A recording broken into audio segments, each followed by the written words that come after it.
ایک آدمی نے حاتم تائی سے پوچھا، اے حاتم، کیا سخاوت میں کوئی تجھ سے آگے بڑھا ہے؟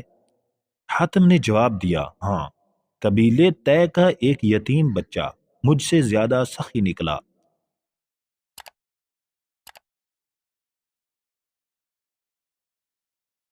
جس کا قصہ کچھ یوں ہے کہ دوران سفر میں شب بستی کے لیے ان کے گھر گیا۔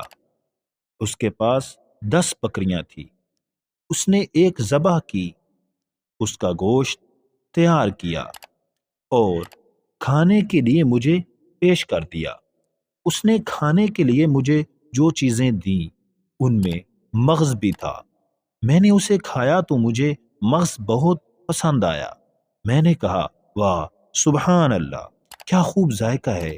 یتیم بچہ فوراً باہر نکلا اور ایک ایک کر کر کے تمام بکریاں میری لا علمی میں اس نے ذبح کر ڈالی اور سب کے مغز مجھے پیش کر دیے۔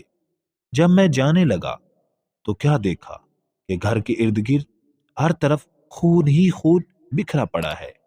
میں نے اس سے کہا، تم نے تمام بکریاں کیوں ذبح کی؟ اس نے کہا، آپ کو بکری کا مغز بہت اچھا لگا اور میں اس پر بخل کروں، اور مہمان نوازی میں بخل عربوں کو زیب نہیں دیتا۔ میں نے حاتم سے پوچھا کہ آپ نے بدلے میں اسے کیا دیا؟ انہوں نے کہا، 300 سرخ اونٹنیاں اور 500 بکریاں۔ میں نے حاتم سے کہا، تو پھر آپ اس سے بڑے سخی ہوئے؟ انہوں نے جواب دیا، نہیں، وہ مجھ سے زیادہ سخی ہے، کیونکہ اس نے اپنا سب کچھ لٹا کر سخاوت کی، جبکہ میں نے تو اپنے بہت سے مال میں سے تھوڑا سا خرچ کر کے سخاوت کی ہے۔ دوستو، اگر ویڈیو پسند آئی ہے تو اس کو لائک کریں، شیئر کریں۔ اگر ابھی تک چینل کو سبسکرائب نہیں کیا ہے تو چینل کو لازمی